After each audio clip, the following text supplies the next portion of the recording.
right, mateys. Hey, look at me. I'm the captain now. It makes me so uncomfortable. Charles, you got to do something pretty cool with our friends over there at Wargaming, not to change the subject. Yeah, I did actually. They invited me and our crew out to tour the USS Texas the day before they did their big player event for World of Warships. Really awesome. We got the chance to see this amazing ship, and we would like to share part of our experience with you. Take a look.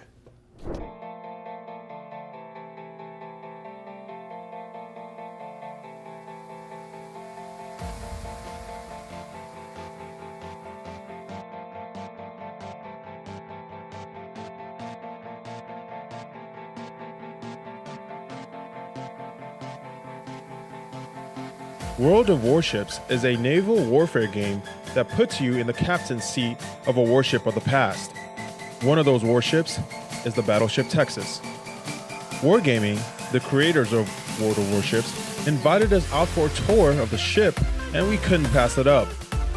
The Texas is now a part of the San Jacinto Battleground State Historic Site. To tell us more about the ship is Andy Smith, manager of the Battleship Texas State Historic Site. Battleship Texas, when commissioned in 1914, was the most powerful weapon on the face of the planet. She had these 10 14-inch rifles that could fling a 1,500-pound projectile about 12 miles. So she could unleash a whole lot of devastation on a target. In fact, when that round hit on the other end, it left a hole in the ground about the size of a basketball court. You can still see the hole she left in the ground at Normandy.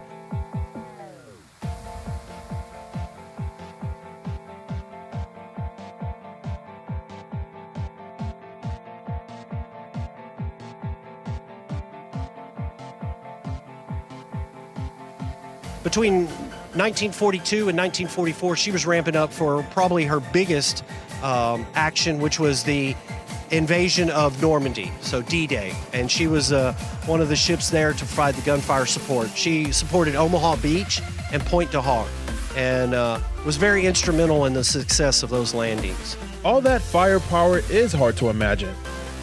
This dreadnought was a force to be reckoned with, but it was nothing without its crew. Seeing where they worked on the top deck was incredible, but it didn't prepare me for the small city that once housed the crew below. I'll let Andy pick back up with this tour. Battleship Texas, when first floated in 1914, had a crew of about 1,000 men. That's officers and enlisted and Marines. But throughout her career, she grew, not necessarily in size, but in crew size. So by World War II, that number was almost 1,800 men aboard. So she almost doubled in crew size. So that's why as you walk aboard the ship, you'll see a lot of racks or beds throughout in places that you wouldn't think anyone would want to sleep. But with that many crew and that expansion of crew, they had to make use of every space they could. A sailor was given everything he needed to survive, but almost everything else could be bought in the downtown area of the ship. The soda fountain below deck was a surprise, but every part of the ship had something that caught my eye. One of my favorite things is playing on these guns. And you know what?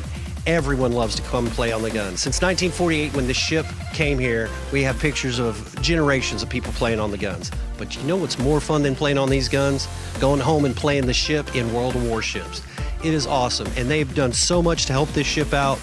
We cannot thank them enough. So come on out, visit the ship, play on these guns, then go home and play the ship for real. I truly enjoyed my time on the Texas. The work the crew has done to maintain the ship is amazing, but there's still more work to be done. For more on the Texas and ways to help, visit battleshiptexas.org or find the Texas Parks and Wildlife Battleship Texas page.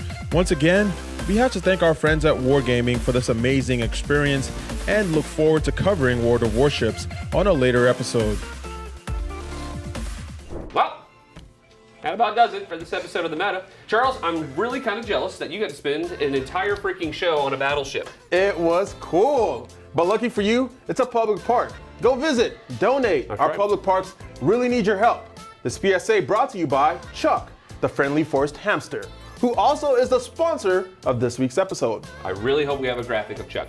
Guys, thank you so much for spending some time with us. Follow The Meta on Twitter to keep up with all of our silly antics. Oh yeah, and also show some love to Mainline Esports on Facebook, Twitter, and Instagram. We're doing a pretty cool giveaway you can still get in on if you hurry. That's right. For Charles, myself, the crew of the Meta, and the Mainline family, thank you so much for watching. We'll see you next week. Peace.